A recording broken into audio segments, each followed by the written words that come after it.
Good morning, everybody, and welcome back to the Reef. So today, as you can see, I refilled the top-off container. I'm getting about 2 days out of a full refill of it, which I think is pretty good. I did tweak the skimmer a little bit because I'm not getting as much skimmate as I would like. It's pulling off a thick sludge, but I'm not really seeing like a consistent increase in the level that is in the skimmate locker every day, so I'm not certain that it's completely dialed in correctly. So I adjusted it like an eighth or a quarter of a turn. I wish it would just get to a point where it is just perfectly in tune, but I'm not certain that that's going to happen anytime soon. But we'll give it the old college try. So today I wanted to talk about our quarantine process.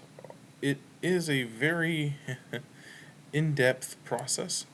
Um, I've done it for just about every fish in our tank.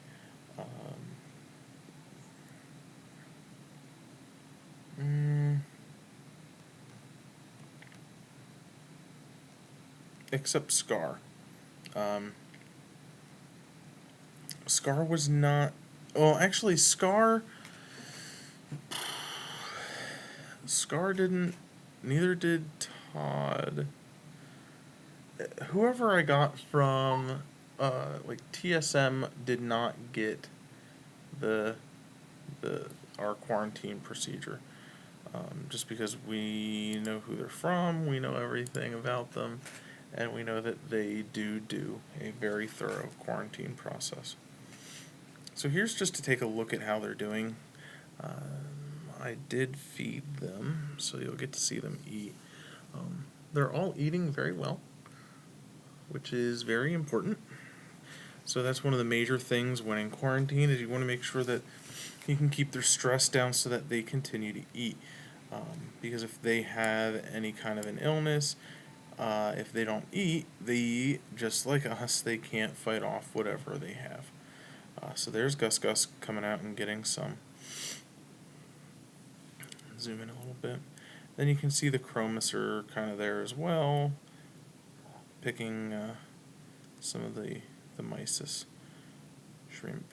Now you can see it's definitely a little on the difficult side for the chromis to eat them, because they are a little bit larger mysis shrimp.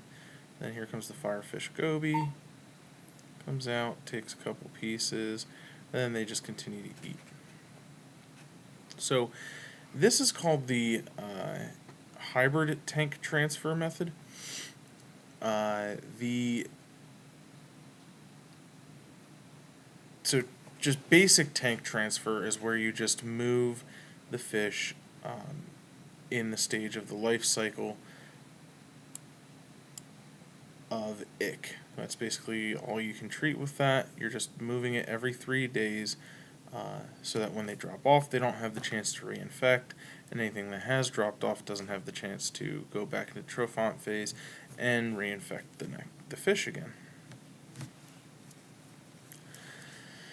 So this is on Humble Fish from Dr. Fish, and this basically adds in the idea of adding a hydrogen peroxide bath on day 3.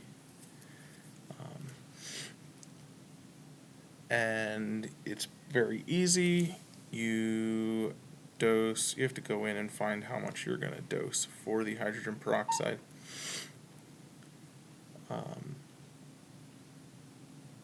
And he's actually tested this out with velvet, and I believe also marine ick as well. I'm not totally sure, but I believe he has tested it with ick as well, and it does eliminate the trophonts to a non-detectable level, which means that he's actually looked under a microscope and looked for the trophonts in the water column and cannot find them. You can also use formalin in lieu of hydrogen peroxide, The only thing I find difficult with that is hydrogen peroxide is just so readily available.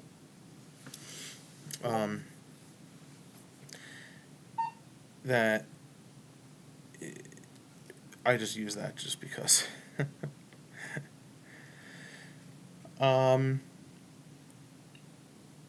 He goes on to explain that he did have one instance of flukes surviving 2 peroxide baths. So in there's also 2 treatments of Pro or API General Cure. Now, he says that this is optional. It's not super important that you do it. I just do it anyway because it's cheap. It's super easy to do. Okay. So next is, how do we actually do it? So you see on day 1, the fish is placed in the initial quarantine, which is just a 10, a 20-gallon tank, whatever size tank is appropriate for your fish, which they do list in here as well. I just use a 20-gallon long and a 20-gallon high. Basic things, you've got to have a heater, some kind of filtration, and some places to hide. You see that they have some piping in there for them, and that gives them some places that they can hide themselves and be comfortable and less stressed. So you want to keep stress down when you're doing quarantine and treatment. So, light is irrelevant. You don't really need to care about a light. I have one that's in the room that runs on a schedule throughout the day, just to kind of give them, an idea of day and night. Okay, so 30 minutes before you do your transfer, which is on day 4, you're going to turn off all the water movement and dose your peroxide or your formalin. Okay. They sit in that for since I do peroxide, I just do the 30 minutes of that. Then they go into the new tank. It doesn't matter what time of day you do the transfer, as long as it's not greater than 72 hours from the last transfer. So that's where you have to kind of plan out 3 days out what you're doing at that time that the fish went in, so that you're not bypassing that 72-hour mark. You can be early, you just can't be late. Right? You don't also, I just make large batches of water so that everything is equal, everything is the same. I make everything at 1.025 and I heat up the water. I know how long it takes for me to heat up that water. Because there is a chance for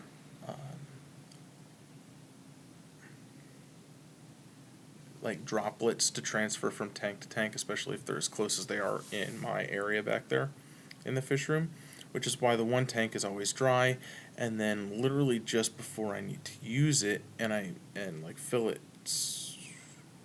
literally to the last minute, I leave it dry. None of these things will survive dry for long at all. And I even sometimes will just wipe it off with a little bit of vinegar first, and then I will dry it off and then fill it and then warm up the water and everything.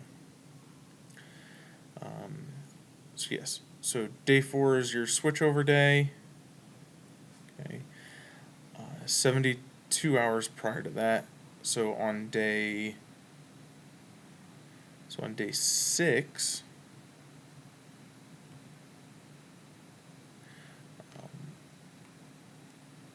you're going to dose your Pro or your General Cure 24 hours prior to the day 7 transfer. Day 7, repeat. So you go through the whole process, everybody goes through, and then they get in 30 minutes before transfer on day 10. You're going to do your peroxide bath again. And then 24 hours prior to day 13 transfer, you do another dose of the Pro or General Cure. I just find Pro easier to, API General Cure is also really easy. I think you can even get it at Petco, so super easy to come by. But, and then technically, day 13, you're going to transfer them to another tank. You could put them into another tank then and transfer them one more time and then hold them in there for another 3 days and make sure that they don't have, that nothing made it through your process.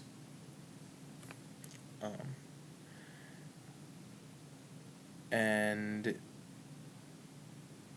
I did that with some fish that I thought were definitely infected. I gave them like an extra 3-day buffer to make sure that everything had caught and had, been eliminated and whatnot. The other important thing is that none of your equipment in one of your quarantines is used in the other quarantine, because they've got to be cleaned and sterilized before they're used on something else. So to do this effectively, you have to have at least 2 full setups of like 20-gallon tanks, or 10 gallons if you're not getting anything large. But who doesn't want a large fish?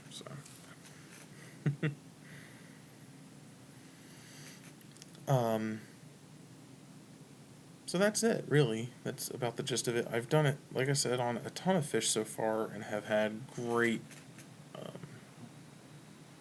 outcomes with it. I haven't lost a single fish while doing this, and I love it. It works amazing, and it's incredibly cheap. It is very labor intensive because you have to change water, drain water, clean the tanks, clean the equipment, everything like that, dry it all out, blah, blah, blah. But it's so less stressful for the fish because you're not putting copper, which is a poison, into the water, and suppressing their appetite and everything. So I just find that it's so much better for the fish, even though it is more work on you. But that's what we're here for, is for the fish's health, not for my convenience, right? So if you have any questions, feel free to leave a comment below. I'd be glad to explain it or anything. And I'm going to leave the link to what I have here as well so that you guys can go and look it up yourselves. Okay, I hope you have a great day. We'll see you tomorrow. Toodaloo.